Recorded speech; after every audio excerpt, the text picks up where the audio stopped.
جاننا چاہیے کہ منی خوشیوں میں تیار ہو کر خزانہ منی میں جمع ہوتی ہے جو بوقت ضرورت اخراج پاتی ہے۔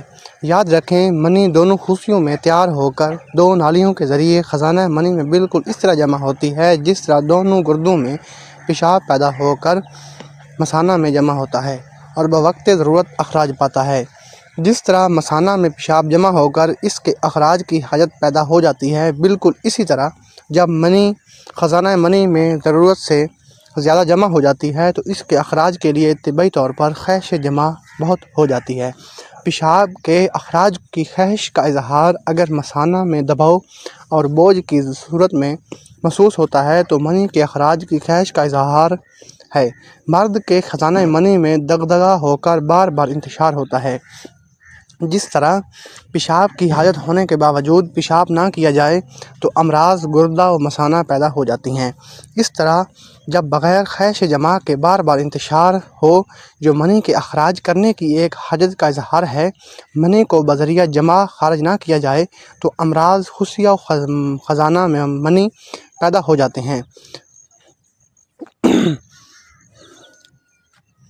اس طرح جب بغیر خواہش جمع کے بار بار انتشار ہو جو منی کے اخراج کرنے کی ایک حاجت کا اظہار ہے، منی کو بذریعہ جمع خارج نہ کیا جائے تو امراض خصیہ و خزانہ منی پیدا ہو جاتے ہیں جن کا اظہار چہروں پر کیل مہاسوں اور منی کے خمیر سے چہرہ پر بدنما داغوں سے ہوتا ہے۔ مناسب اخراج نہ ہونے کی وجہ سے احساسات میں شدت پیدا ہو جاتی ہے۔ جنسی اعضاء میں ہر وقت لذت کے سے جذبات میں مبتلا رہتا ہے۔ جب بھی دوستوں سے ملتا ہے تو بھی معشوقوں کی محبت بھری کہانیاں سنتا اور سناتا ہے۔ جانوروں کو ہم جفتی میں مبتلا دیکھ کر ہر وقت مغلوب شیوت رہتا ہے۔ اس طرح دماغ و اعصاب میں مسلسل تحریک کی وجہ سے جنسی اعضاء میں سوزش پیدا ہو جاتی ہے۔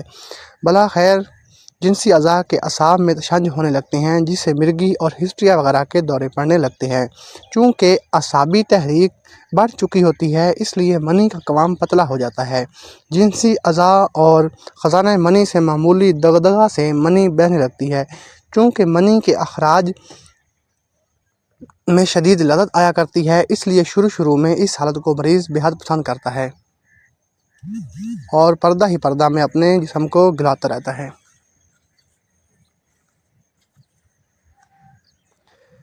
چونکہ منی ایک ایسا گوہر بے بہا ہے کہ اس سے روح اور جان پیدا ہوتی ہے، اس لیے اس کے بہتے رہنے سے جسم کمزور ہو جاتا ہے، جسم دبلا ہونا شروع ہو جاتا ہے، چہرہ پر مجدہ اور بدصورت ہونے لگتا ہے، آنکھوں میں بے رونقی، ہر وقت دل پریشان رہتا ہے، کسی کے ساتھ بات کرنے کو جی نہیں چاہتا، حافظہ کمزور، اعصابی تشنج ہونے سے درد سر رہنے لگتا ہے۔ ایسے نوجوان لڑکیاں ہر وقت سر پر پٹی باندھے رکھتی ہیں، درد کمر، نزلہ، زکام، پیشاب کی کثرت اور لیکوریا، سیلان رحم، ہسٹریا کے دوروں میں مبتلا ہوتی رہتی ہیں۔